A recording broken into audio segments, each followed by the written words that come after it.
నమస్తే రమగారు. నమస్తే జయ. అందరికీ తెలిసిన విషయమే, కానీ ఇంకొకసారి నాగారాధన భారతదేశంలో అతి పురాతనమైన సంప్రదాయం. నాగులు, గరుడులు, తర్వాత పన్నగులు, ఇట్లా వేరు జాతులు ఉన్నాయని చెప్పుకుంటారు. మనకి పురాణాల్లో చెప్పబడుతుంది. కొంచెం భయంతో కూడిన భక్తి ఉంటుంది కదా రమగారు. ఉంటుంది. సర్పాలంటే భయం. అవి ఎప్పుడు తిరగబడతాయో తెలియదు, కోపగించుకుంటాయి తొందరగా, తప్పు చేసే ఏదన్నా అవుతుందేమో అలాంటి భయాలు ఎక్కువ ఉంటాయి. భయాలు ఎక్కువ ఉంటాయి. సర్ప సంబంధమైన భయాలు, అనుమానాలు ఎక్కువ ఉంటాయి. మనకి జాతకాలు చూసేటప్పుడు కూడా నాగదోషం ఉంది, నాగదోషం ఉందని, కేతువులో నీచంలో ఉన్నాడు, ఉచ్చంలో ఉన్నాడు, కేతువు వల్ల ఇదవుతుంది, సుబ్రహ్మణ్య ఆరాధన చేయండి, నాగారాధన చేయండి, నాగశిలలను స్థాపించండి, నాగ ప్రతిష్ఠ చేయండి అని చెప్తారు. నాగారాధన ఎందుకు చేస్తారు? ప్రధానంగా సంతానం కోసం చేస్తారు. అయితే నాగులు ప్రధానంగా రైతులకి బంధువులుగా ఉంటారు. పొలం పనులు చేసే వాళ్ళకి ఏంటంటే పొలాల్లో వచ్చేటువంటి రకరకాల ఈ ఎలుకలు, ముంగీసలు లాంటి వాటితో సమస్యలు ఉంటాయి. ఎలుకలతో చాలా ప్రాబ్లం ఉంటుంది పొలాల్లో. అలాంటప్పుడు ఏం చేస్తారంటే ఆ ఎలుకలకి శత్రువైనటువంటి, ఎలుకల్ని ఆహారంగా భుజించగలిగేటువంటి పాములని ఆరాధించటం. అవును, సంవత్సరంలో ఒక్కరోజు. ఇదే కాకుండా మనం సుబ్బరాయ షష్ఠి ఒకటి చేసుకుంటాం, సుబ్రహ్మణ్య ఆరాధన, అది నాగారాధన. తర్వాత నాగ పంచమి శ్రావణంలో ఒకసారి చేస్తాం. సంవత్సరంలో 3 సార్లు చేస్తాం. ఒక్కసారైనా పాములకు పెట్టాలని భావిస్తారు. పాముకి పాలు పోయటం. సర్పం నిజంగా పాలు తాగుతుందో లేదో మనకు తెలియదు. రోజు పాలు పోస్తే పాములు తాగుతాయి అన్నమాట కూడా మనకు తెలియదు. కథల్లో వింటూ ఉంటాం, సినిమాలో కూడా చూస్తాం. పాలు పోస్తుంటే పాము తాగేసేయటం, పళ్ళెల్లో పెడితే పాలు తాగి వెళ్ళిపోయింది అని. అవైతే సైంటిఫిక్గా ఏమీ ప్రూవ్ అయినవే కాదు. ఇప్పుడు మనం చేస్తున్నది నిజమయ్యి ఉండకపోవచ్చు కూడా. మన నమ్మకం. ఒక జాతి మనుషులు ఉండేవాళ్ళు, నాగజాతి వాళ్ళు, ఇలాంటి పొలాల రక్షణ అది చేసేవాళ్ళు. ఈ సంతానం కలగని వాళ్ళకి వాళ్ళు ఏదైనా చేసేవాళ్ళేమో బహుశా, అలాంటిది ఏదైనా ఉండుంటుంది. కాకపోతే ఈ కొన్ని వేల సంవత్సరాల నుంచి ఈ సాంప్రదాయం నాగారాధన, సర్పారాధన మనకు ఉండిపోయింది, వచ్చేసింది. ఏం చేస్తాము? నాగుల చవితి రోజున పొద్దున్నే తలస్నానం చేసేసి, ఎలాగూ కార్తీకమంతా నెత్తి మీద నీళ్లు పోసుకుంటాం, నూనె రాసుకుని స్నానం చేయటం, నెత్తి మీద నీళ్ళే పోసుకుంటాం. అవును, ఇప్పుడు ఇప్పుడు మనకు అవకాశం ఉంది కాబట్టి షాంపూ పెట్టి రుద్దేసుకుంటాం, మరి పిచ్చిగా లేకుండా జుట్టు. అయితే స్నానం చేయటం, చిమ్మిరి చలిమిడి చేసుకోవటం. నాగులకి పెట్టవలసింది ప్రధానంగా ఏంటంటే బియ్యపిండితో చేసేటువంటి చలిమిడి, తర్వాత నువ్వులతోటి చేసేటువంటి చిమ్మిరి, ఈ రెండూ చేసుకుంటారు. అంత చలిమిడి, ఇంత చిమ్మిరి చేసుకోవటం. కాసిన అరటిపళ్ళు తీసుకుంటారు, కాసిన పాలు పట్టుకెళ్తారు.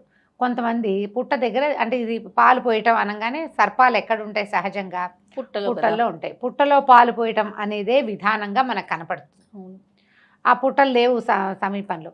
దేవాలయాల్లో ఉన్నటువంటి నాగప్రతిష్టల దగ్గర పాలు పోయటం కూడా కనిపిస్తుంది. ఇళ్లలోనే పుట్టను చేసుకుని పుట్టలో పాలు పోసే విధానం ఇంకొన్ని చోట్ల కనిపిస్తుంది. ఏది కుదిరితే అది.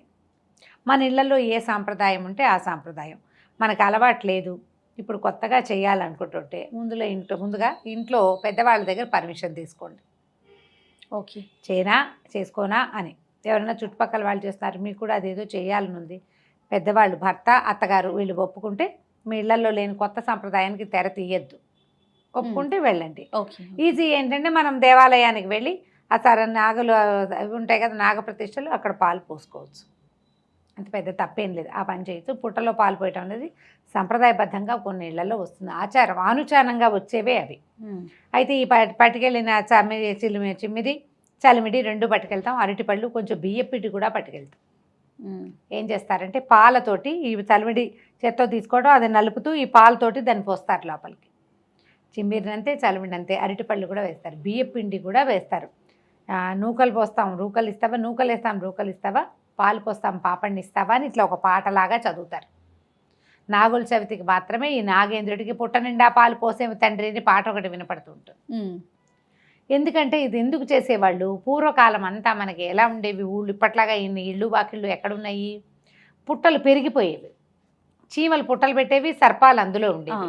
ఈ పిల్ల పాప తిరిగేవాళ్ళు. పల్లెటూర్లు, చిన్న ఊళ్ళు, చిట్టడవులు, కారడవులు, వాటి మధ్యలో కొన్ని జనావాసాలు ఉండేవి. వీళ్ళు రాత్రి పగలు ఎక్కడికైనా తిరిగేటప్పుడు ఆ పాముకి కనుక పాలు పోయకపోతే ఆ పాము అటు వచ్చిన వాడిని గుర్తించక కాటేస్తుందని. అట్లా ఎట్లా గుర్తిస్తుంది అండి? నువ్వు సైంటిఫిక్ రీజన్లు తీస్తే చెప్పలేకపోతాం, అంతే. అలా ఉండేది సాంప్రదాయం. అదేనండి. పాటలు కూడా అంతే. నీ పుట్టదరికి పాపలు వచ్చేరు, పిల్లలకి పాపుణ్యాలు తెలియవు, వాళ్ళని ఏం కాటేయద్దు, చేయి మాకు అని. ఏం చెయ్యొద్దు అని చెప్పేసి దివ్యసుందర నాగుడు అని నాగుడు ఎంత అత్యద్భుతమైన స్వరూపం కలిగిన వాడు అని అట్లా పూజించి ఆయనని ప్రసన్నం చేసుకునేవాళ్ళు. నాగేంద్రుడిని ప్రసన్నం చేసుకుంటే నాగజాతి అంతా మనకి సహాయకారిగా ఉంటుంది. పొలాలప్పుడు వ్యవసాయాలప్పుడు సహాయకారులుగా ఉంటారు, ఎలుకల్ని తినేస్తాయి పాములు. అందుకని అదొకటి. ఇదివరకు ఏం చేసేవాళ్ళు అంటే పూర్వం ఒక రైతు నాగలితో దున్నేటప్పుడు ఒక పుట్టంతా దున్నేసాడు. పాము ఎక్కడో షికారు వెళ్ళింది, గుడ్డులు లోపల ఉన్నటువంటి గుడ్లు చితిపోయి కొన్ని పిల్లలైన పిల్ల పాములన్నీ మరణించినాయి ఆ తవ్వకాలంలో. దాంతో సర్పానికి విపరీతమైన కోపం వచ్చిందంటే విషం జిమ్మింది, ఈయన కళ్ళు పోయినట్ట రైతుకి. పూర్వం చెప్తారు ఈ కథ. అందుకని ఈ నాగలు దున్నే వాళ్ళు కూడా చవితి నాడు నాగలు పట్టుకోరు, నాగలు చేయకూడదు అంటారు. తర్వాత సాయంకాలం అయ్యాక ఇంకా భోజనం చెయ్యరు. పగలు భోజనం చేసి రాత్రి ఉపవాసం ఉండటం ఒక విధానంగా కనిపిస్తుంది. సాయంకాలం 6 అయ్యేసరికల్లా అంటే సూర్యాస్తమయం అవ్వగానే పాము పడుకుంటుంది, శబ్దం చేయకూడదని, ఏమీ తినకూడదు అనుకుంటారు. పొద్దున్న చిమిరి చలిమిడి ఇవి నైవేద్యం పెట్టారు కదా, వాటితోటే రోజంతా ఉండి మర్నాడు పొద్దున ఉపవాస విరమణ చేసే విధానం కూడా కనిపిస్తుంది.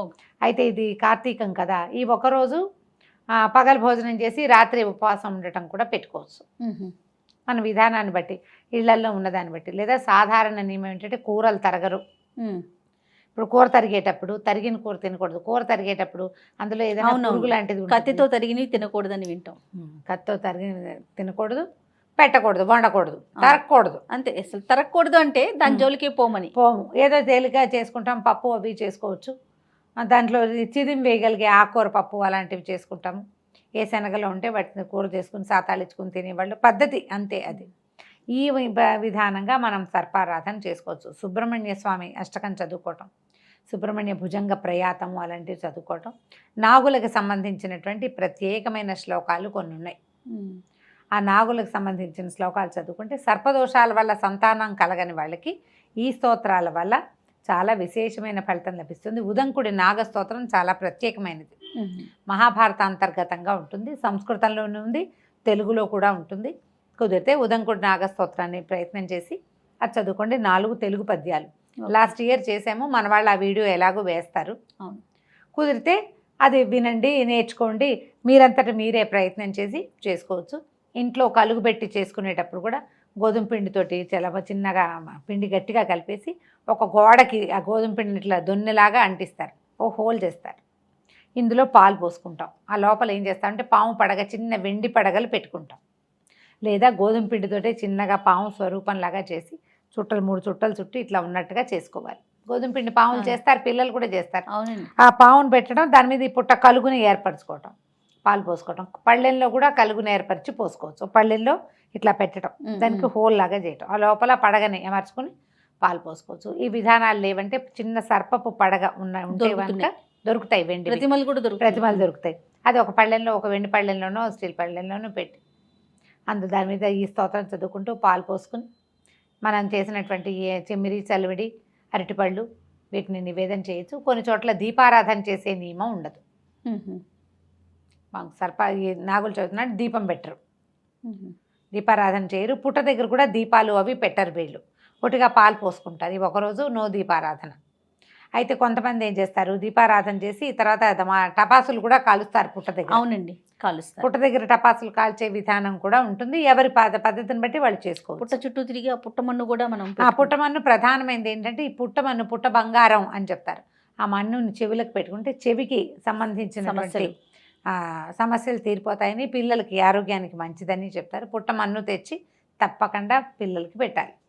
పుట్టమన్నులో కొన్ని రకాల ఆరోగ్యకరమైన ఎలిమెంట్స్ ఉంటాయి, అందుకని ప్రధానంగా పెట్టమంటారు.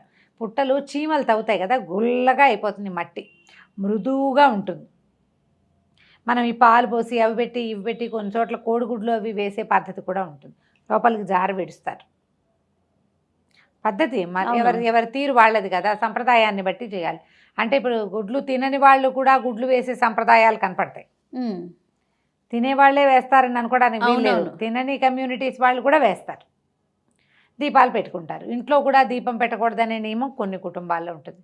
కుటుంబాచారాన్ని పాటించండి. ఇలాంటి పర్వదినాలు జరుపుకునేటప్పుడు తప్పకుండా పెద్దవాళ్ళని ఒకసారి సంప్రదించి మనం ఏముంది, మనం ఏం చేయాలి అనేది చేసుకుంటే చక్కగా సజావుగా అవుతుంది. ఏదైనా పొరపాటు చేసామన్న భయం ఉండదు. అలా చేసాం ఇలా అవుతుందేమో అన్న టెన్షన్ ఉండదు కదా. కాబట్టి కంగారు లేకుండా ఎవరినైనా కనుక్కొని చక్కగా సాకల్యంగా నాగుల చవితిని జరుపుకోండి. నాగుల చవితిని జరిపిన వాళ్ళకి సంతానం కలుగుతుంది ఒకటి. రెండోది, సంతానం ఉన్న వాళ్ళకి పిల్లలు ఆరోగ్యంగా ఎదుగుతారు. నాగారాధన ముందు కాలం నుంచి ఉన్నదే. మీకు అవకాశాన్ని బట్టి చేసుకోవటమే. తప్పకుండా రమ్మగారు. నమస్తే. నమస్తే జయ.